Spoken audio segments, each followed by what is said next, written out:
Hello students, welcome to Shiny Max. 8ஆம் வகுப்பு எடுத்துக்காட்டு 1.11 பார்க்கலாம். கூட்டவும். இதை மூணையும் கூட்டணும். சரிங்களா? போன சம்மில் பகுதி எல்லாமே ஒரே மாதிரி இருந்து, ஆனால் இங்கே வேற வேறையா இருக்கு. அப்போ என்ன பண்ணணும்? பகுதி எல்லாத்தையும் சேம் ஆக்கணும். அதுக்கு மீச்சிமா கண்டுபிடிக்கணும். கீழே இருக்கக்கூடிய எண்களுக்கு மீச்சிமா கண்டுபிடிக்கணும். 9, 3, 12 எழுதிக்கிறேன். 9,3 மற்றும் 12 மீச்சிமா சமம். மீச்சிமா எப்படி கண்டுபிடிக்கணும்? இந்த 3 எண்களையும் டா ஃபார்மெட்ல சால்வ் பண்ணணும். ஓகே, டா போட்டுருங்க. ஃபர்ஸ்ட் என்னது இருக்கு? 9 எழுதிக்கலாம், கமா. அடுத்து 3 இருக்கு, கடைசியா இந்த 12. ஓகே, இப்போ இந்த 3மே எந்த வாய்ப்பாடுல வரும்? 3ஆம் வாய்ப்பாடுல வரும். அப்போ இங்க 3 9 இருக்கு, 3 9 3 இருக்கு. அப்போ 1 3 3 1 3 பெருக்குன்னா 3 கிடைக்கும். இனி 12 3 12. அடுத்து இந்த 3 மட்டும்தான் 3ஆம் வாய்ப்பாடுல வரும். அப்போ 3 எழுதிருங்க. 3 இருக்கு, 1 3 3 1 3 பெருக்குனா 3. இந்த 1 அப்படியே வந்துடும். 4 3ஆம் வாய்ப்பாடுல வராது. அப்போ அதை அப்படியே எடுத்து எழுதிருங்க. இனி இந்த 4ஐயும் 1ஆ மாற்றணும். அப்போ என்ன பண்ணணும்? 4 4ஆம் வாய்ப்பாடுல மட்டும்தான் வரும். அப்போ இங்கே 4 1 அப்படியே எடுத்து எழுதிக்கணும்.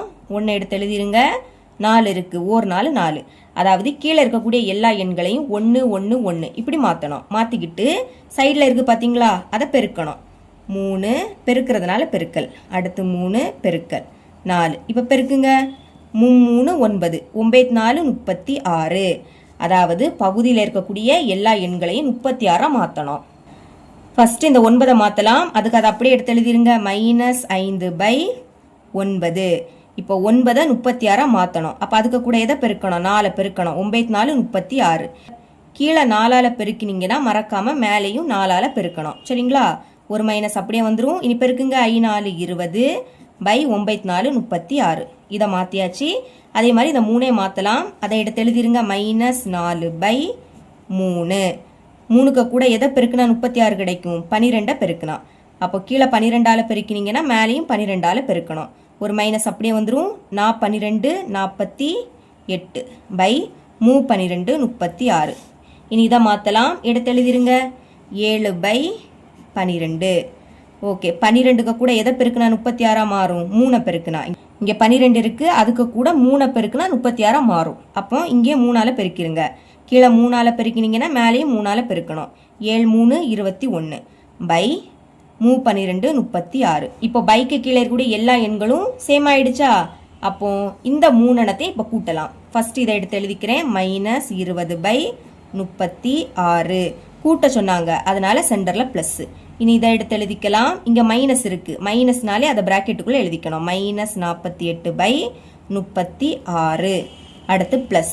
இனி இந்த 21/36. முதல்ல இந்த பிராக்கெட்டை நீக்கணும். ஃபர்ஸ்ட் இதை எடுத்து எழுதிக்கலாம். -20/36. அடுத்து பிராக்கெட்னாலே பெருக்கல் இருக்குன்னு அர்த்தம். சரிங்களா? அப்ப பெருக்கணும். பிளஸே மைனஸே பெருக்கணும். பெருக்கும் போது ஒரு மைனஸ்னா அது அப்படியே வந்துடும். இதே இது 2 மைனஸ் இருந்துன்னா பிளஸ் ஆயிடும். ஒரு மைனஸ்னா அப்படியே வந்துடும். அடுத்து 48/36. இனி பிளஸ் 21/36 எழுதிருங்க. எழுதிட்டேன். இப்போ பாருங்க, பகுதியெல்லாம் ஒரே மாதிரி இருக்கா? அப்போ அதை ஒரு வாட்டி தான் எழுதணும். பகுதி எல்லாமே சேமா இருந்துன்னா அதை ஒரு வாட்டி எழுதிக்கிட்டு மேலே இருக்கிறத அப்படியே எடுத்து எழுதிக்கணும். -20 -48 +21. ஓகே, இங்கே 2 மைனஸ் கூட்டும் போது 2 மைனஸ் இருந்துன்னா அந்த மைனஸை ஒரு வாட்டி எழுதிக்கிட்டு அது 2ஐயும் கூட்டணும். 20ஐயும் 48ஐயும் கூட்டினா 68. அடுத்து ப்ளஸ் 21 பைக்கு கீழே 36. இப்போ ஒரு மைனஸ் கூட்டும் போது ஒரு மைனஸ் இருந்துன்னா கழிச்சு பெரிய எண்ணோட குறியீட போடணும். கழிங்க. 68ல இருந்து 21 கழிச்சா 47. இப்போ இதுல பெரிய எண்ணது 68. 21 விடைக்கு 68 தானே பெருசு. அதோட குறியீடு என்னது? மைனஸ். புரியுதுல? ஒரு மைனஸ்னா கழிச்சு பெரிய எண்ணோட குறியீட போடணும். கழிச்சா 47 கிடைக்குது.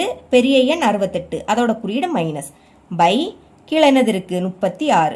இதை கேன்சல் பண்ண முடியாது. அப்ப இதுதான் இதோட ஆன்சர். இவ்வளவுதான் இந்த சம்.